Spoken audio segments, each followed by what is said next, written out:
Banyak masyarakat yang menyebut kalau Presiden pertama Indonesia, Soekarno, memiliki puluhan ton emas di Bank Swiss. Kabar ini sempat geger di masa lalu, bahkan sampai sekarang. Lantas, apakah hal ini benar? Presiden yang menjabat dari tahun 1945 hingga 1967 itu dipercaya memiliki banyak harta termasuk sejumlah ton emas. Soekarno dipercaya memiliki emas batangan seberat 57 ton yang disimpan di Bank Swiss. Seluruh emas tersebut konon dipinjam oleh Presiden Amerika Serikat John F. Kennedy pada tahun 1963 untuk pembangunan Paman Sam. Jika mengacu pada data-data sejarah, tampaknya Soekarno tidak memiliki harta sebanyak itu. Fakta sejarah memaparkan bahwa selama menjadi presiden, Soekarno hidup kesulitan. Hal ini diungkap oleh Soekarno sendiri dalam wawancaranya kepada jurnalis Amerika Serikat Cindy Adams. Soekarno menyebut kalau gajinya selama menjadi presiden hanya 220 US dollar. Dia pun tidak memiliki rumah dan tanah. Karenanya wajar apabila dia hidup dari istana ke istana yang dimiliki negara. Bahkan menurut Soekarno, dia pernah dibelikan piyama oleh duta besar saat kunjungan ke luar negeri.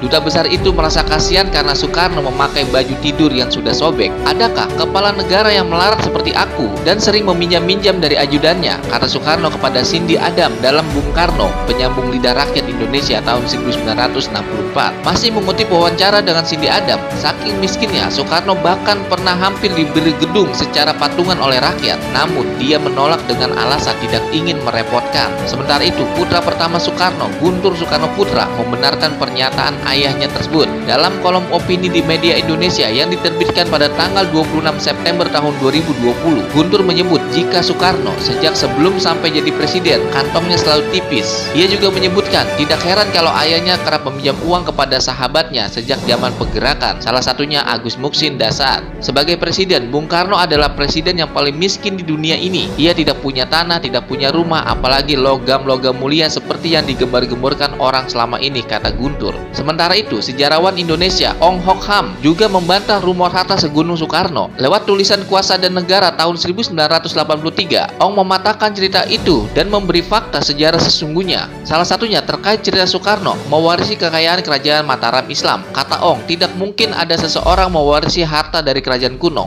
apalagi mewarisi batangan emas. Masalahnya, harta kerajaan kuno tidak sebesar yang dibayangkan, apalagi saat itu Mataram Islam disebut masih punya utang kepada VOC. Ong juga menyebut kalau kisah harta Soekarno sebenarnya bisa dipatahkan dengan argumen sederhana. Jika punya emas, seharusnya Soekarno tidak melarat hingga akhir hayatnya. Ini artinya cerita harta karun emas batangan presiden pertama Indonesia yang selama ini dipercaya itu tidak benar.